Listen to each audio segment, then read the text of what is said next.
We are the ones, we are the ones, we've been waiting.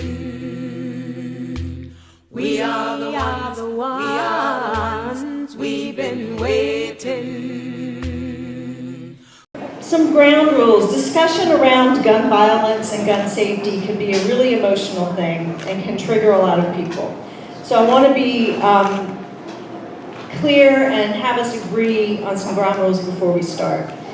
And number one, let's be respectful at all times. There will be no personal attacks and no name calling. Please do not interrupt someone when they're speaking. And please recognize the presence of young people here and act accordingly. Inappropriate behavior around minors will not be tolerated at all.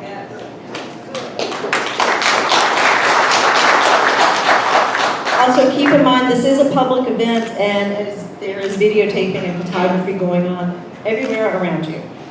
So, do we all agree on these few rules? Yes. Do we all agree on these few rules? Yes. Thank you.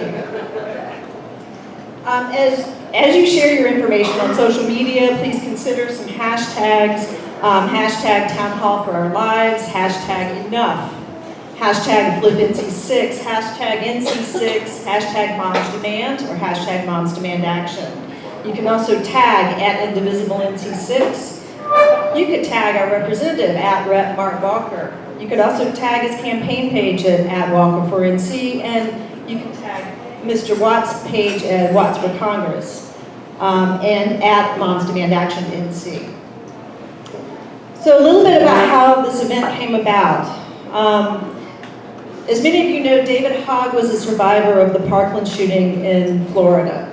And he's a student. He called for, along with the other students, the March for Our Lives, and then he called for town halls for our lives. And that was about 2 weeks ago. He just wanted every congressional district to hold a town hall to talk with their representative about gun violence. So we first hand-delivered a letter to Walker's office to ask him to hold a town hall about this. He did not respond.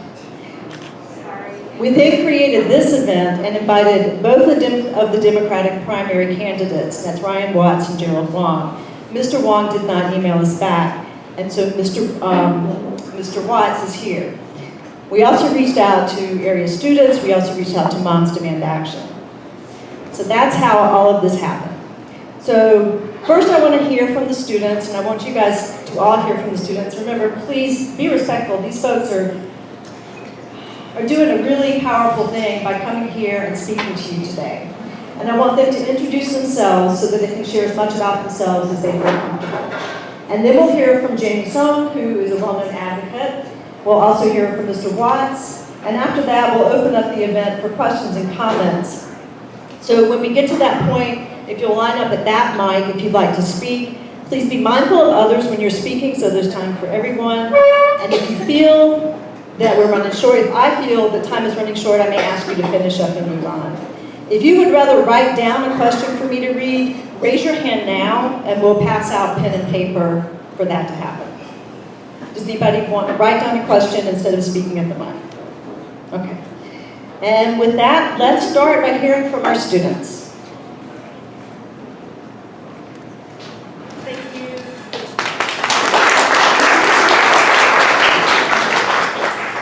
Hello everyone, my name is Sarah Beck and I'm a junior at Northwood High School here in Pittsboro, and I would just like to thank Indivisible 6 for inviting me here, and I'd also like to thank my fellow panelists as well as audience members for taking time out of your days to be a part of this event. Just a little bit about me and my background with social advocacy. I've always been involved in it. However, I became more active, especially after the 2016 election. I felt like there was a lot of political tension and hatred all across the political spectrum, especially in my school. And so I, and as well with a couple of other students, formed a club called Girls Learn International at my school as sort of a safe space for students to express their beliefs and talk about their hopes for the future. That club has now turned into an organization that hosts various events at my school regarding the importance of human rights as students and in our country. I also attended I also attended Summer Institute with the ACLU, American Civil Liberties Union, this past summer, where I learned more about social advocacy. And when I returned from that experience, I started a group called Triangle People Power, which is a youth-led organization that focuses primarily on immigration rights and voting rights. We've petitioned to the Raleigh City Council, held voting drives in our schools, and more recently, we have focused on gun violence and gun control and supported the March for Our Lives movement. So this movement is important to me because it is a student-led initiative. The March for Our Lives has finally allowed students to demand critical dialogue and action about the dire issue of gun violence in our schools and communities. Since many of us aren't old enough to vote yet, this movement allows our voices to be heard. It helps us demand policy change at the local and national level because no one else is going to do it for us. Gun violence impacts every American. It doesn't just occur in our schools, and I think that's important to note. It exists all over our community, in our homes, our movie theaters, and our workplaces. And there's no reason any citizen should be able to purchase military-grade weapons, bump stocks, or magazines designed to kill so many people in such little time.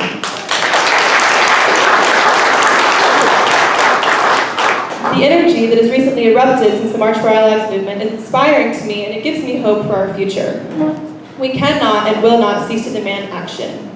We must continue to push our elected officials to vote for common sense gun laws that will keep me, my friends, my family, and my community safe.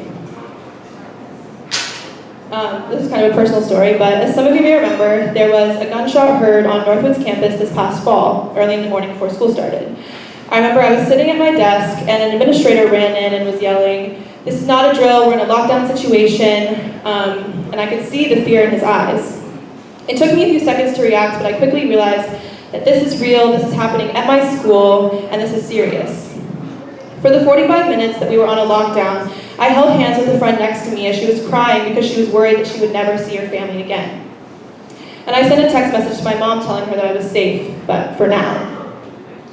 And as it turns out, it was just the first day of hunting season in Chatham County, and there was no active shooter on campus, but the experience itself was traumatizing. And the strange thing is, I never once doubted that what was happening at my school wasn't real. These shootings are so common, and these massacres happen all the time, and I was in disbelief. So I'm here for many reasons today. I want to be a part of the generation that finally takes action and changes gun laws. I'm tired of going to school and wondering if this could be the day that I die. I'm here because I do not want my younger brother or sister to see the terror in their administrators' eyes when they fear that there is a gunman on campus. I do not want them to have assault weapons pointed in their face at school or in the community. I'm here because I'm taking some of the first steps to push our elected officials, and I will work tirelessly to remove those from office who refuse to show up to events like these and discuss topics with their constituents. Thank you. Yes, we've had enough. We want to feel safe in our schools and anywhere else that we go. But what we want you to understand is that we are not simply complaining about this situation. We have a real purpose. We are willing to work with adults and put in the necessary measures in order to prevent tragedies from happening to us or to anyone else. We've made phone calls, sent emails, and written letters to our representatives. We've marched in major cities and walked out in schools. This movement is more than just a hashtag and more than just a tweet sharing our thoughts and prayers. Everyone knows that when you say goodbye to your family each morning before work or school or before going out with friends, there's an understanding there that it might be the last time you ever see them again. We sometimes let our minds consider worst-case scenarios because it's what we do. We prepare for the worst. But these nightmares of events like Parkland or Sandy Hook are evidence that the worst-case scenarios can easily become a reality. Those victims' parents will never see their children again. And in the meantime, there are lawmakers passively ignoring all of their hurt. Why are we allowing this to happen? Nothing is being done to prevent a repeat of these incidents by many people in power. As students participating in March for Our Lives, we are presenting those with official authority a chance to solve this problem, or at least contribute to the steps required to make change. As a student, going to school with the threat of gun violence looming over you feels like a slap in the face. You walk in behind a mass of other teenagers with that tragic thought in the back of your mind. Are we really safe here? It's every day that we hear about a local shooting on the news, and at this point in our discussion, The easy accessibility of weapons is very apparent. Another question I often ask myself is, how is this allowed to happen? As I just mentioned, it is so easy for outsiders or even fellow students to have access to firearms and come into school with them. Yet we all somehow show up to school completely aware of this fact, both administrators and students alike, crossing our fingers that it doesn't happen. If such an incident can be prevented or even its likelihood lessened through actions like gun control, what is the holdup? We can't wait for tragedy to affect us directly in order for us to push for action. And of course, we do have several lawmakers and government officials who have lost sight of their true purpose and responsibility of their place in power to make decisions and support and protect the American people. Instead, we have folks who take millions of dollars from the NRA, like Richard Burr and Tom Tillis, nearly $7 million and $8 million total. Is that really more important than my safety? As Sarah mentioned a second ago, there was the lockdown incident at Northwood High School, and this happened before I actually moved to North Carolina. Around the same time, when I was in Virginia, I competed in an oratorical competition of forensics, and one of our competitions was canceled because a student committed suicide with a gun that morning at the school we were supposed to compete at. Now, I feel like that says more than anything, that it's not just school shootings that are caused by gun violence. It's also people committing suicides, homicides, gang violence, and this is happening because no one's taking action, and it's traumatizing people in the community, people in the schools, and people all over the country. So I just want to thank everyone that's here today listening to us speak, and I look forward to making a difference. Thank you. Hello everyone, my name is Monica Alvarado, and I'm also a junior at Northwood High School. I want to thank everyone who came today, Indivisible NC for inviting us today, and I would also like Sarah for telling me about today. I am president of communications for that club that Sarah mentioned before, GLI. We do try to advocate as much as we can for the entire student population. I didn't really get invested into politics much until the 2016 election that just passed. I felt that the candidate that was elected right now spoke against a lot of the things that I believe in, against my race, and a lot of races as well. To move on, I don't want to sound repetitive, but I do agree with the things that my past peers have said, that March for Our Lives is important due to it being a student-led initiative. I also think it's important because the level of maturity that my generation is at is unbelievable compared to many of the government positions that are being held today. You're here.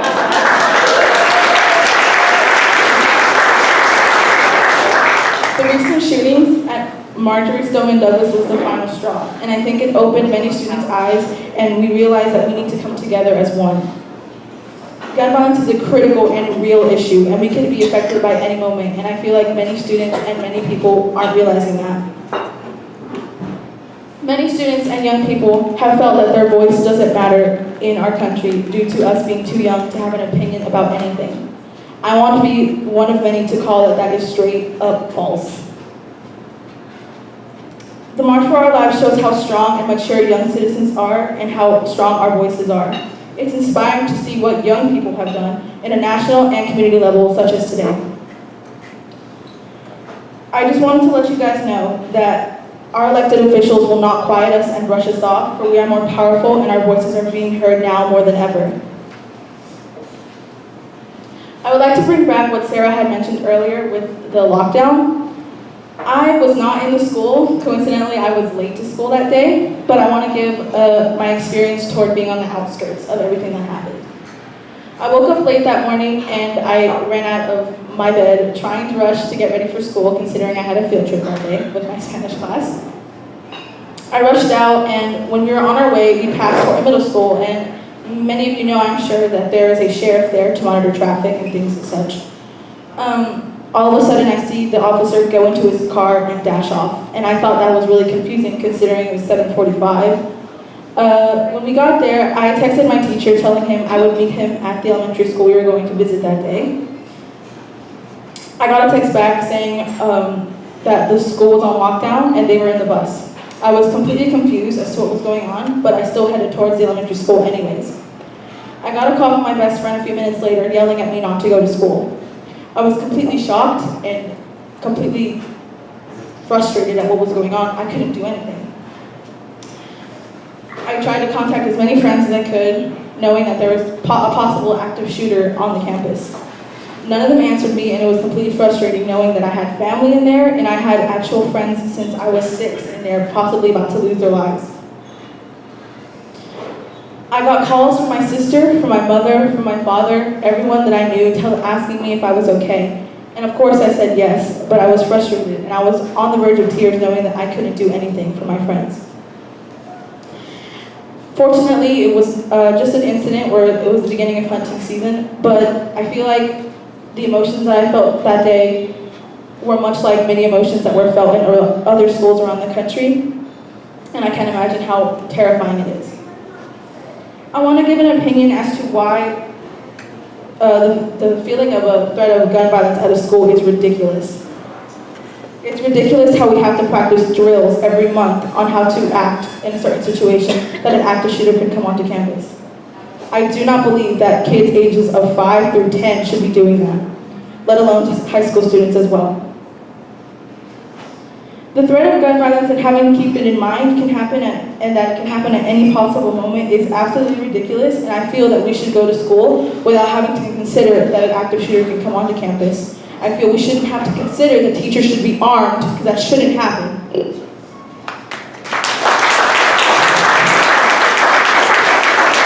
I'm sure most of you know about the Port Arthur massacre that occurred in Australia in 1996. It shocked the country, and all 6 states of Australia agreed to ban semi-automatic rifles and shotguns, and nothing happened in a positive way. There hasn't been one mass shooting in the past 22 years. I feel like that shows more than anything that we need gun control, because it's the best solution overall to ensure safety, whether that be in schools, in the streets, at a concert, at work, or any other location.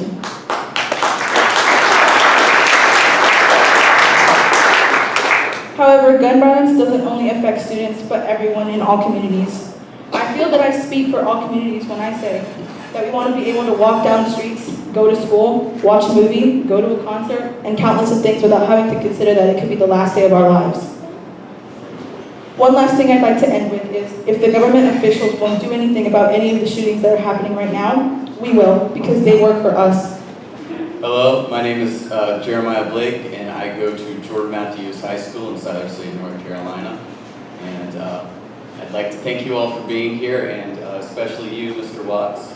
And we're very interested to hear your positions on certain issues. As we all know, March for Our Lives has been a movement led by students to prevent gun violence due to the multitude of school shootings in the past few months and years.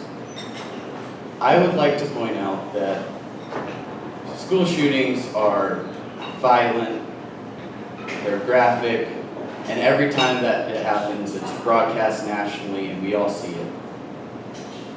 Yet it still happens. Why?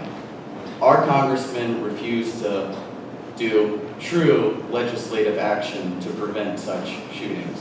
I would like to know what Mr. Watts, and the other candidates for that matter, plan to do to prevent such actions from happening in the future. I don't want to hear any empty platitudes about how they'll work for us and attempt to prevent such violent actions from happening again, and then not do anything when the NRA buys their vote on it. I would also like to point out that if such an action can happen for gun violence, which is just the worst possible and action that a human being can undertake, what will our representatives do to all the less graphic incidents that would take our youth? I personally would like to point out that we have a national debt of $21 trillion, which amounts to $64,000 per citizen. Most of that will be paid off by young people like me. I would like to know what Mr. Watts plans to do to alleviate that situation, if he plans to do anything at all. And I would like to point out that as young people, we are losing faith in our legislators due to their lack of action, and I would like to see them do more for us, or we'll just stop voting for them. Thank you. Hello, my name is Erin Wright Thompson, and I'm a freshman at Southern Lee High School. And I'm going to ask you a question.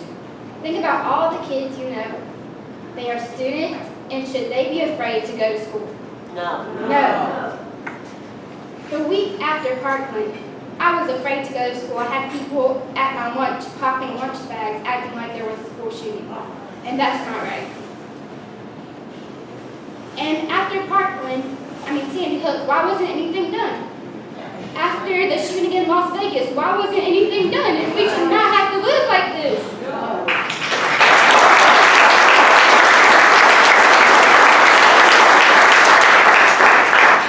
And this is a national misconception. When I say gun control, I don't mean to take away guns. You can have your guns, but we need to control who gets them, because not everybody needs one. Not everybody needs one.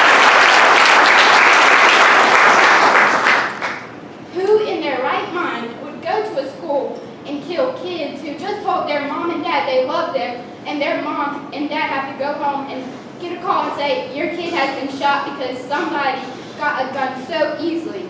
No, that's not fair. We need to fix this. We need to fix this. I'm tired of being scared to go to school, and I'm afraid to learn. I'm too afraid. I won't be able to learn right, and then I won't be able to do the great things that I want to do, and they won't be able to do the great things that they want to do. We have to stop this. I do not want to be afraid at school. School is supposed to be one of the safest places. One of the safest places for our kids, and it's not anymore. It makes you ask, where is safe, right? So yes, I believe in gun control. But one thing we need to learn about, it does not matter if you're Republican, it doesn't matter if you're Democrat. We need to listen to everybody's opinion about this. It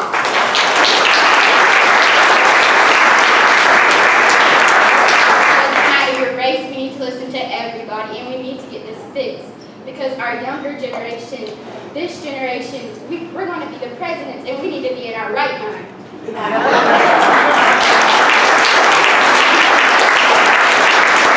In the land of the free and the home of the brave, this awesome country that's full of opportunity, these bright faces with a bright future in front of them. Why do we need military-grade weapons? This is an amazing country that we live in here. A massive amount of freedom we have. And why do we need military-grade weapons? Every year we go through multiple mass shootings. And it's not school shootings, but it's also mass shootings. Look what just happened at U2 locally. I mean, it wasn't as terrible as Parkland was, as so many people died, but people still died. We can't continue to go through this. How many lives have to be lost until something is done? Military-grade weapons, nobody should own military-grade weapons. We're not plagued by communism. So, all these bright faces of the next congressmen, next presidents, if our representatives now don't do anything, we will. This movement has allowed us to speak our minds and get behind something rather than be on Twitter and rant about it. We now have a voice. So if you don't do what you're supposed to do, we'll change it for sure.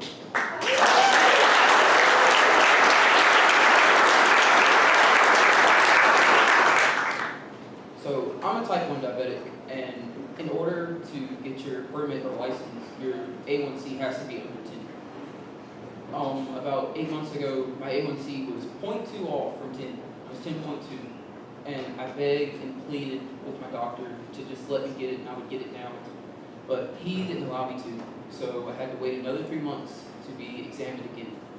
So I got my permit, but that leads to, it's a legal process to ensure the safety of other Americans on the road.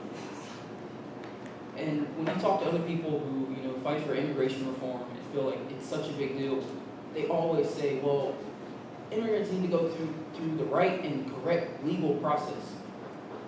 So you say that, but there's no strict or legal process to ensure that people don't get these military-grade weapons.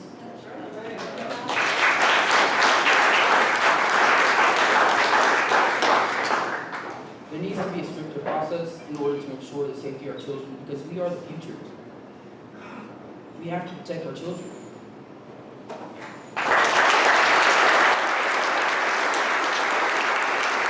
We